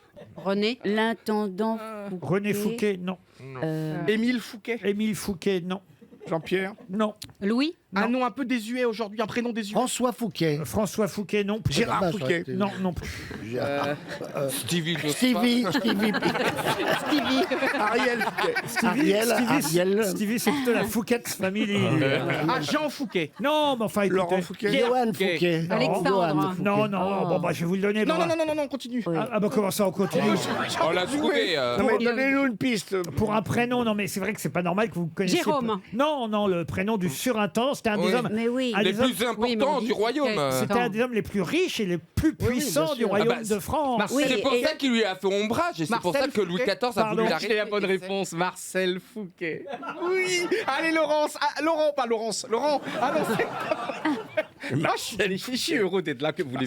Allez, Laurent bonne Fouquet. réponse, Johan Rioux. Je suis pas sûr qu'il y avait beaucoup de Marcel à cette Non, époque-là. Henri. Non. Henri, c'est bon. C'est pas Marcel Fouquet. Laurent Fouquet. Non. Louis-Philippe. Laurent Requier-Fouquet. C'est composé. Non, c'est pas composé, non. Alors, oui. Gabriel. Effectivement, il a fini par être arrêté. Louis Fouquet. Non, Et il y a même un très beau livre qui s'appelle Le soleil offusqué. Laurent. vous êtes sur sûr de Fouquet. ça? On le Oui. retrouve surtout dans le. Le soleil offusqué. On le retrouve surtout dans le Vicomte de Bragelonne d'Alexandre Dumas. Ah, c'est Charles Fouquet, bien non, sûr. c'est pas Charles Vaux. Fouquet. Michel. Non, c'est Fouquet. Vaux-le-Vicomte. Oui, bah, ça va. C'est là où il habitait. Et Oui. il va effectivement finir par mourir. Edmond Fouquet. Léon Fouquet. Interné à la forteresse de Pignerol. C'est un vieil homme malade, usé, quand il meurt au sein de cette forteresse en 1680. Oui, enfin, forteresse dans laquelle il était quand même privilégié, hein, parce qu'il avait gardé comment ça s'appelle, son titre de noblesse, et du coup, la prison, c'était pas comme tous les autres. Il avait son appartement, il avait 3 personnes à sa disposition. Ouais. Enfin, La télé, il avait la c'était télé. la prison. Non mais c'était la prison de la santé de l'époque. Hein. Non mais il était tranquille le mec. Hein. Il était pas. Il Oui, y allait mais- à la santé pour savoir. Mais non mais il était pas comme le père Feria ou je sais pas quoi. Non, mais il pouvait Est-ce pas qu'il y a- descendre la de sa BF, tour. Est-ce qu'il y a une grosse tête qui s'appelle par ce prénom-là? Non, mais écoutez, Oh, on mais va pas- écoute. Bon, je vais vous on donner veut son rien dire prénom. que tu Vous m'avez dis. trouvé Fouquet. Vous avez trouvé Fouquet. Oui. C'est Nicolas Ah, Fouquet. Nicolas. Quand même. Bien sûr. Bonne réponse de Laurent Ruquier. Ah. Une question de vocabulaire maintenant pour Gilles Almeida qui habite Carcassonne. On est dans l'Aude. J'aime bien de temps en temps vous poser une question de vocabulaire français. C'est d'ailleurs aussi le titre d'un roman de Jules Renard. Alors ça va peut-être vous aider cette indication supplémentaire. Je vais vous demander comment on appelle quelqu'un qui se procure à bon compte ou par Ah, ruse je sais. ou en volant ou en parasitant ce qui est nécessaire à son existence. Poil de carotte. Mais Ah, non, non. je le sais. J'allais le faire. C'est pas parce que c'est Jules Renard que c'est poil de carotte. Ah, je le sais. Et je le trouve. Et Laurent, vous avez le droit aussi d'enguirlander Gérard. Hein. C'est pas parce que c'est un grand acteur qui. Tais-toi. Mais pourquoi j'en guirlanderais Parce Gérard que la question n'est pas totalement posée encore. Et- Ben si, elle est Ah, posée. je pensais que vous aviez dit ça. Excusez-moi. Non, on va répéter. On va répéter la Bien question. sûr que je c'est peux ça. répéter la question, Oui, Monsieur ça, Berléand. s'il vous plaît. C'est une définition que je vous donne. Voilà, c'est ça. Personne qui se procure à bon compte Personne par qui se procure ruse, à bon compte. en volant. Vous voulez que je vous le dise plus lentement, Monsieur Berléand? Personne qui se procure à bon compte par ruse. Personne qui se procure à bon compte par ruse, par ruse, oui. en volant, en Volant, parasitant. Personne qui se Merde, il a pas procure compris la à bon question. compte par ruse. Ah, c'est une dictée. Ah, je sais. pique-assiette. Schnappon. Non. Un picassiette. Un fifrelin, un fifrelin. Alors effectivement, c'est un parasite, un tricheur, un pique-assiette. Un larcineur. Ah non, je sais. je sais. Et c'est c'est quelqu'un qui profite d'une situation. Et c'est effectivement Un pique-assiette. en référence Ça commence au comment, célèbre ça personnage créé par Jules Renard, un parasite qui se rend indispensable à une famille. Je le sais. Alors, une canaille. Non. Voilà un bon mot de vocabulaire français. Qu'on utilise encore. Non, ça je dois reconnaître, on l'utilise très peu aujourd'hui, mais c'est un joli mot.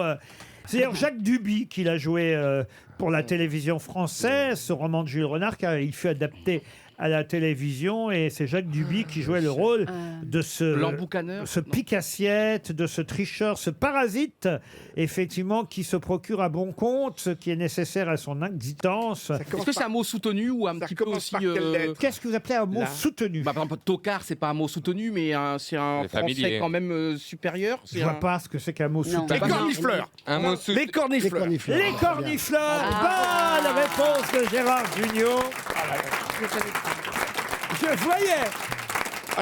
Je voyais Gérard fumer depuis 2 minutes. Ça a Oui, oui. fumé là.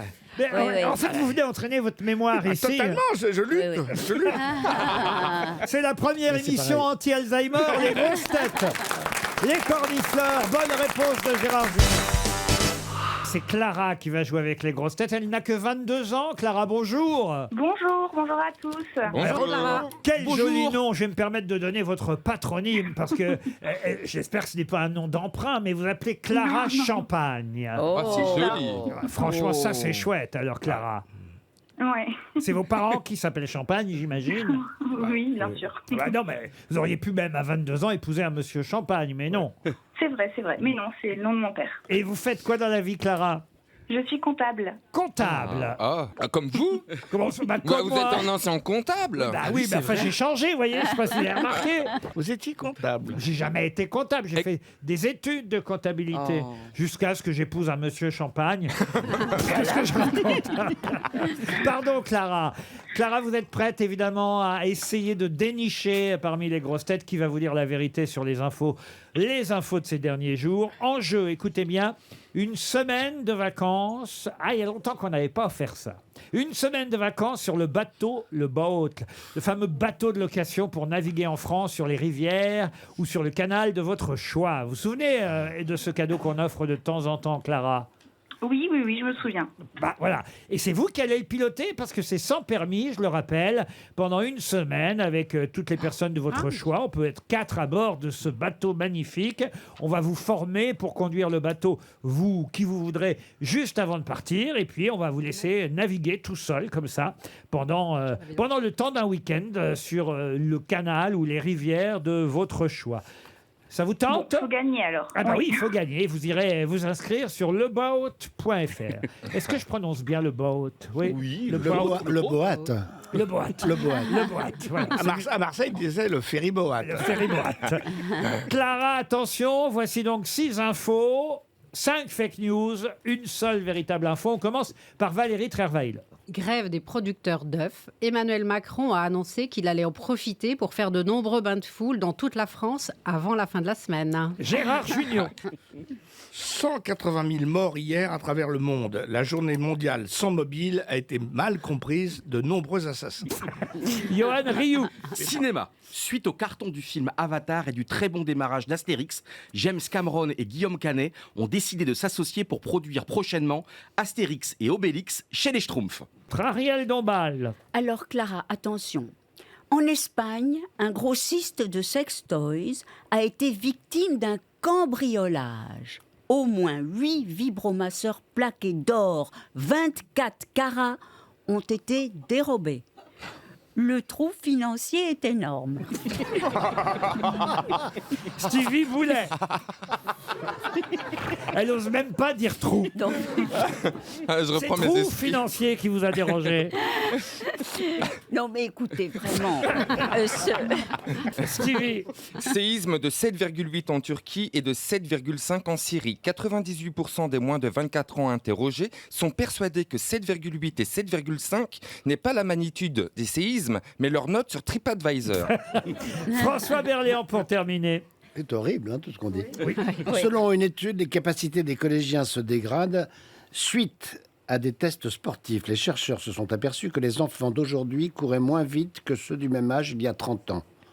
D'où aussi la recrudescence d'actes pédophiles. Oui, c'est logique. Si les enfants courent moins vite qu'avant, c'est sûr. Encore une fois, ce n'est pas moi qui ai écrit. Clara, vous avez bien entendu tout? Oui, j'ai tout entendu. Alors attention, C'est pas simple, hein. Mademoiselle Champagne, il va falloir prouver votre aptitude à pétiller, n'est-ce pas, Clara? Sinon, ce sera flûte. Vous les attendez, les blagues sur mon nom. Oh bah j'imagine. Alors allons-y, Clara. Alors, donc je vais éliminer Johan Rioux avec Avatar et Obélix. Très bien, pas de mélange des Schtroumpfs et d'Astérix. Je vais éliminer Valérie Trierweiler avec La Grève. et Oui. les œufs. Mais c'est vrai qu'il y a une grève des producteurs d'œufs, mais M. Macron, pour autant, n'a pas décidé de multiplier les bains de foule cette semaine. Vous avez raison d'éliminer Mme Trierweiler. C'est très étonnant parce qu'en fait, c'est pas les producteurs qui sont en grève, c'est les poules. Ben oui, c'est ça. C'est pas les producteurs qui pondent. C'est vrai, vous avez Donc raison. ils vont avoir quand même plein d'œufs. Oui, mais elles vont se casser le cul pour rien. Quoi d'autre, Clara? Est-ce que vous pouvez me répéter Stevie Boulet, s'il vous plaît? Ah, je vous la répète. Alors, je vous le fais, si vous voulez, en deux mots. 7,5 et 7,8, c'est la magnitude des séismes. Mais les jeunes, eux, pensent à 98% que c'est la note des séismes sur TripAdvisor. Ensuite, je vais éliminer aussi C'est une bonne ce qu'a dit réplique, Gérard pourtant. Jugnot. Oui, avec un jeu de mots très fin. J'ai mis du mal à comprendre. Alors, les mobiles, oui, c'était la journée mondiale sans mobile, mais pas pour les assassins, pour les téléphones. Parce qu'avec Voilà. portable, ça marche pas. Voilà. Et là, il m'en reste deux normalement, si j'ai bien c'est ça. compté. François Berléand et Ariel Dombal. Et je vais garder Ariel Dombal. Alors, Moi, je dirais Ariel aussi, Dombal et les sextoys. Est-ce que c'est vrai, Ariel? Eh bien, je crois, Clara, que vous allez partir sur le beau. Oui, bravo. Effectivement.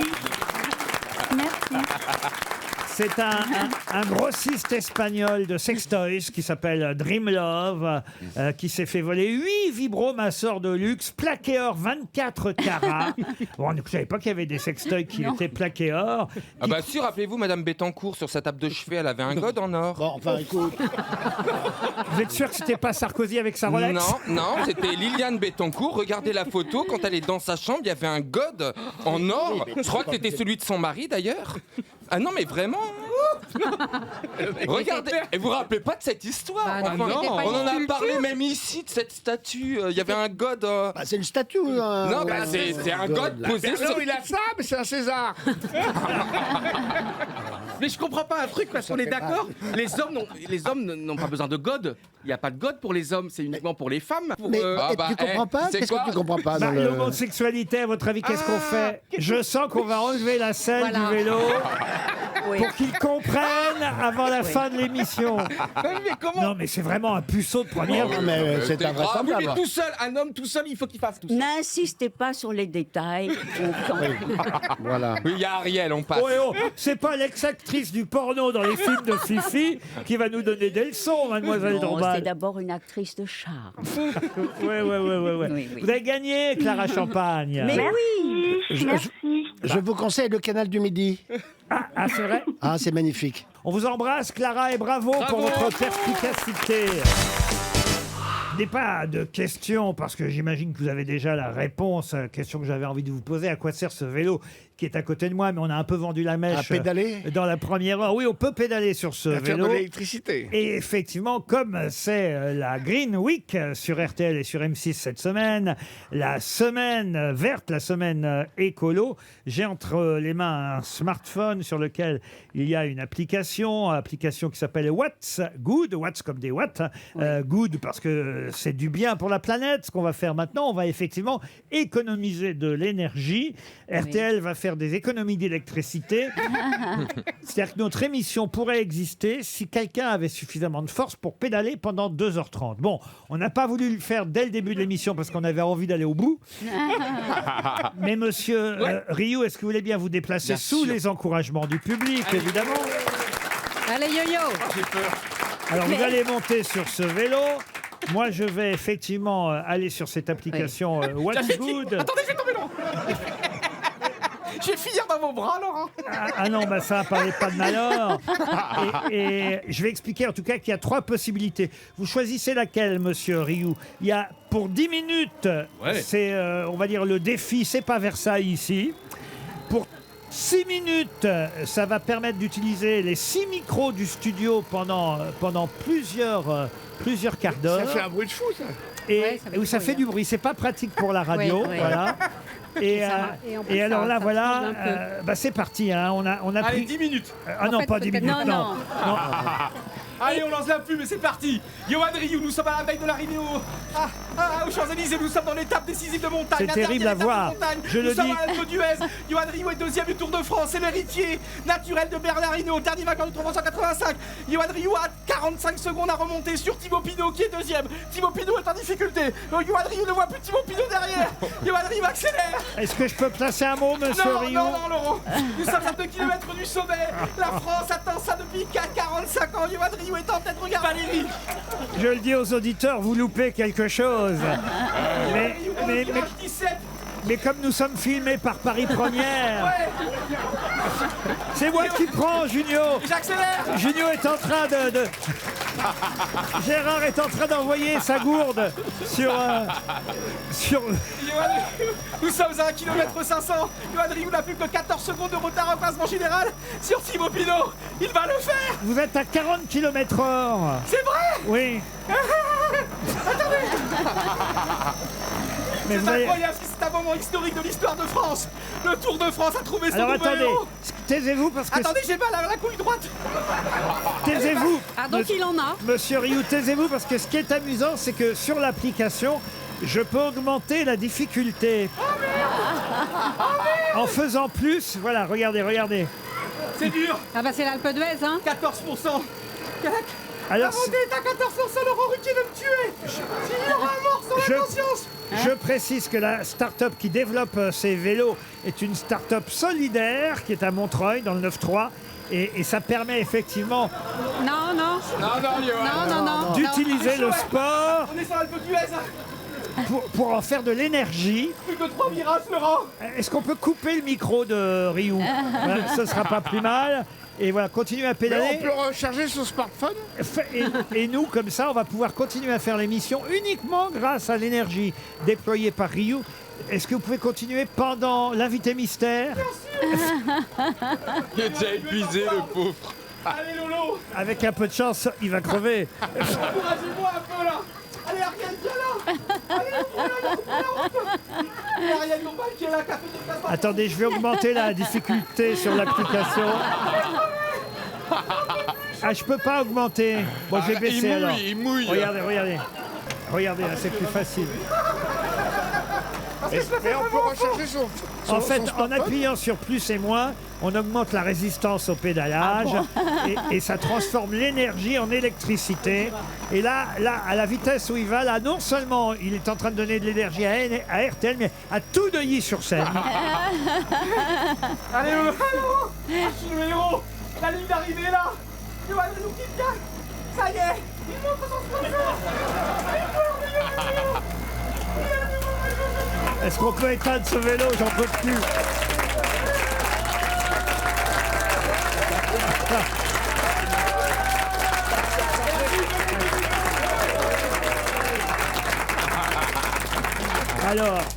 Alors attendez, éteindre ou mettre en veille? Je vais mettre en veille. Je le mets en veille. Ça, c'était le défi quand même assez difficile. Attention, bravo, on avait choisi le défi de 6 minutes. Il vous reste 15 secondes encore, monsieur Rioux. J'accélère, allez.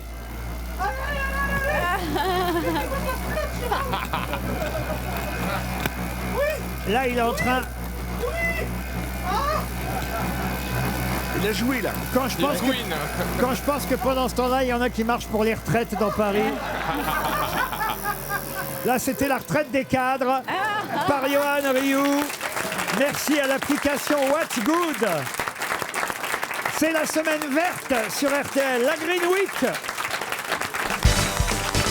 Bienvenue aux grosses têtes, invité mystère. J'espère que vous vous sentez prêt à répondre à toutes sortes de questions, parfois les plus absurdes, et vous n'en voudrez pas à mes camarades qui ont beaucoup d'imagination, vous le savez. Vous êtes prêt à tout entendre, invité? Oui. Bonjour, invité mystère. Bonjour. Êtes-vous un homme? Oui. Ah. Est-ce que vous êtes un homme avec des cheveux, invité mystère? Oui. Est-ce que vous êtes timide? Oui. Vous avez le corps d'un sportif? Un peu. Est-ce que le mercredi est une journée importante pour vous?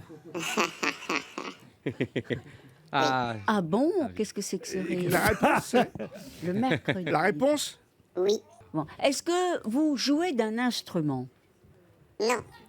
Est-ce qu'on vous reconnaît dans la rue, invité mystère? Ça arrive. Est-ce que vous chantez? Pour mon plaisir. Voilà, c'est bien ce que je dis. Monsieur Junio semble être sur une piste. Ah, il est malin ce Gérard Junio. Les autres continuent à chercher. Voici un premier indice.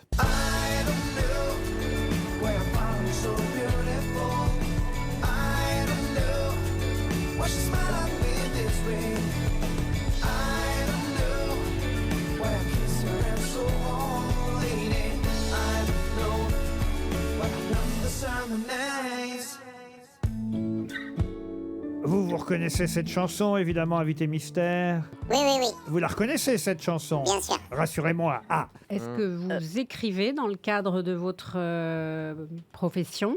Oui. Est-ce qu'il vous arrive d'être sur les planches? Non. C'est arrivé, mais il y a longtemps, on va dire. Oui, absolument. Il y a très longtemps. Et sur des planches de ski? Les planches de Deauville. Gérard Junio vous a reconnu. Il n'a plus le droit à aucune question, Gérard Junio. Est-ce Attention. que vous pouvez nous émouvoir? Pas principalement. Il peut le faire, mais il ne le fait pas souvent, n'est-ce pas, Vous êtes- Invité Mystère? Il est Oui. plutôt drôle, c'est ça? Oui, c'est ça. Ok. Donc vous êtes acteur? Oui. Attention, voici un deuxième indice. Pour une amourette qui passait par là, j'ai perdu la tête et puis me voilà. Pour une amourette qui se posait là, pour une amourette qui me tendait les bras, pour une amourette qui me disait bien, j'ai cru qu'une fête dansait dans mes mains. Pour une amourette qui faisait du bonheur, j'ai fui la planète. Ah, qui chante? Est-ce que vous avez reconnu la voix de la chanteuse Invité Mystère pour une amourette? Du tout. Pas du tout. Ah, c'est pourtant quelqu'un avec qui vous venez de travailler. On en parlera tout à l'heure.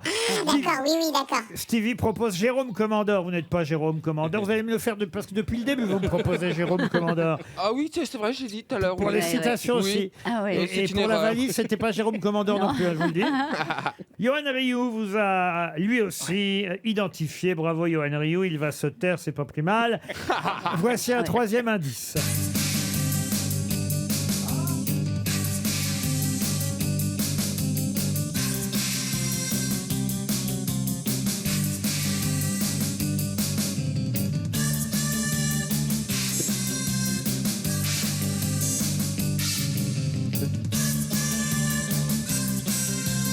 Batman, voilà un générique qui devrait peut-être vous aider les uns et les autres. Mais alors, À part Ryu et Junio, qui effectivement pour l'instant connaissent eux déjà le nom de l'invité mystère. vous avez fait une parodie de Batman?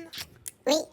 Ah, j'ai trouvé. Quand même, quand même. Ariel Dombal semble vous avoir identifié. Ah, mais oui. Pendant que François Berléand, lui aussi, m'a proposé votre nom. Bravo, il reste Stevie et Valérie Trierweiler. Est-ce que vous avez un animal, invité mystère? Oui. De compagnie, vous voulez dire? De compagnie. Un Oui, chien, depuis peu. un chien, un chat? Un chien. J'aime bien poser la question. Très beau chien. Michel Drucker, alors d'ailleurs, comment s'appelle votre chien? Teddy. Teddy. Mais c'est un nom. C'est un ours. C'est un ours. Voilà. Il ressemble à un ours alors peut-être. Oui, regarde. Oui. Ah, vous avez même la photo du chien, monsieur Oui. Junio. Ah oui, donc vous êtes proche. Voici un autre indice.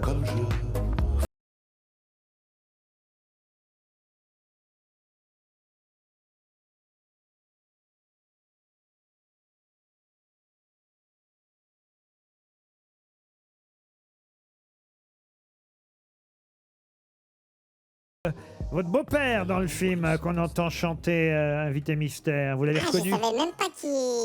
Ah ben oui, qui chantait. il chante aussi. Alors, bon, vous êtes entouré de chanteurs. Hein. Il y a même Ariel Dombal qui chante aussi au cas où vous ne le sauriez pas. Ah bah. Ah oui, je le sais. Bah oui, vous avez reconnu l'invité mystère, Ariel. Il y a que Ah bah Valérie- oui. Est-ce que vous êtes à l'affiche à partir de cette semaine, hein? Oui.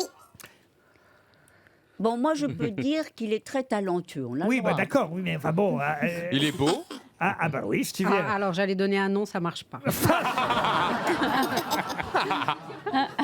Moi, je vais vous aider alors, Valérie Travailleur, parce que toutes les autres grosses têtes ont identifié l'invité mystère. Allez, un tout dernier indice, écoutez bien, vous avez une chance sur 3.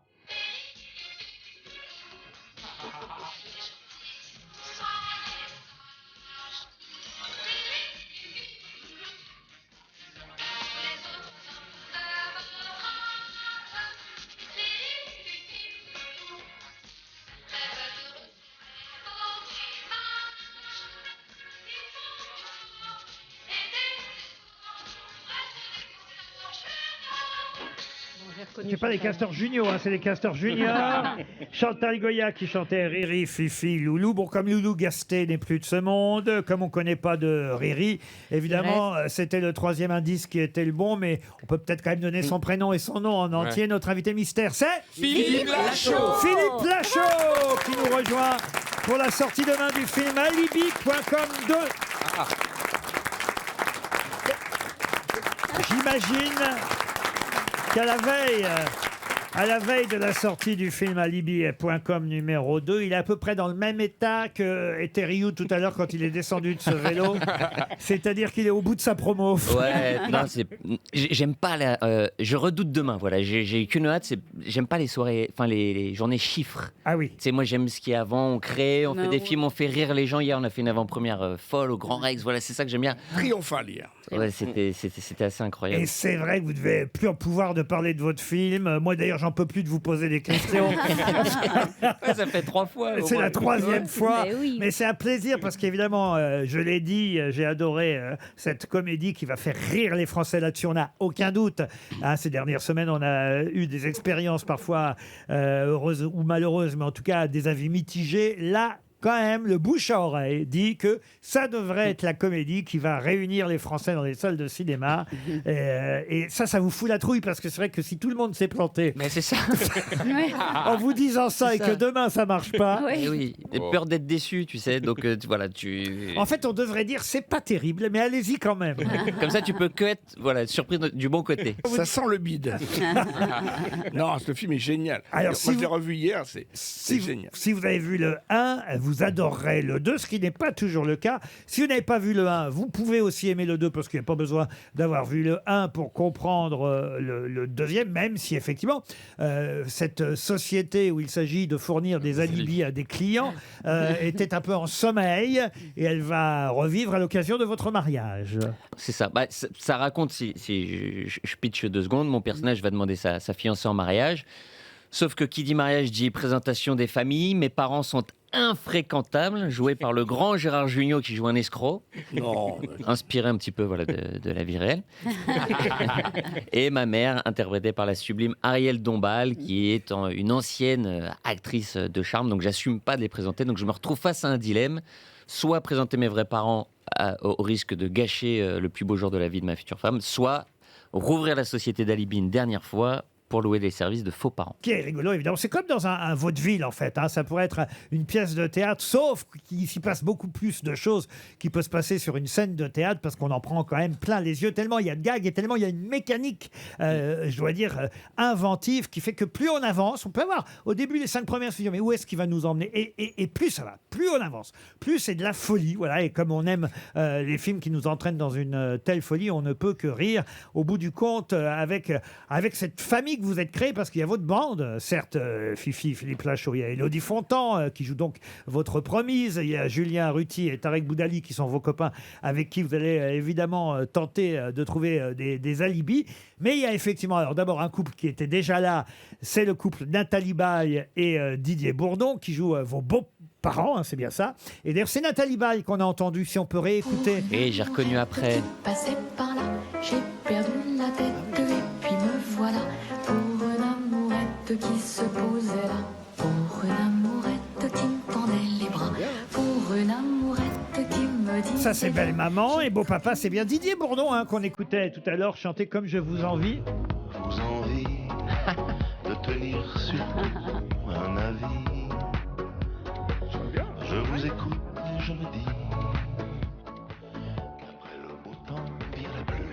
Ah bah la pluie, ce serait bien pour demain, pour les salles de cinéma. Non, mais c'est terrible, on fait un métier, tu t'imagines, qui dépend en partie de la météo. Il y a quoi de plus incertain que la météo? C'est-à-dire que tu sais bien que s'il pleut, il y a plus de gens au cinéma, que s'il fait très beau... il fait froid, ils vont se réchauffer. Bah, on va se dire ça. Ariel Dombal et Gérard Jugnot sont, eux, effectivement, les parents qu'il faut cacher. Et je vous comprends, parce que moi-même, parfois... Non, mais c'est un beau couple, hein. Comment vous avez sont imaginé géniaux. ce couple Junio Dombal? Alors, On Gérard. les avait jamais mariés à l'écran. hein. Non, c'est Gérard qui m'a demandé. Voilà, il fantasme sur Ariel secrètement depuis longtemps. Il m'a dit s'il te plaît, trouve-moi un rôle avec Ariel. Voilà. Ouais, tu vas C'était bronzer juste pour faire. là-dessous, alors. Vous aviez eu Clotilde Courreau dans un précédent Fifi. hein. Je le mets bien à chaque fois. Ah oui. Ah bah chaque fois c'est une princesse. Voilà. À chaque fois une princesse. Exactement. Clotilde Courreau, Ariel Dombal. Ariel, qu'est-ce que vous diriez du film? Il y a tout de même un talent parle d'inventivité. Je parle de l'aspect philosophique. L'aspect philosophique. Non, mais que faire rire est probablement la chose la plus difficile.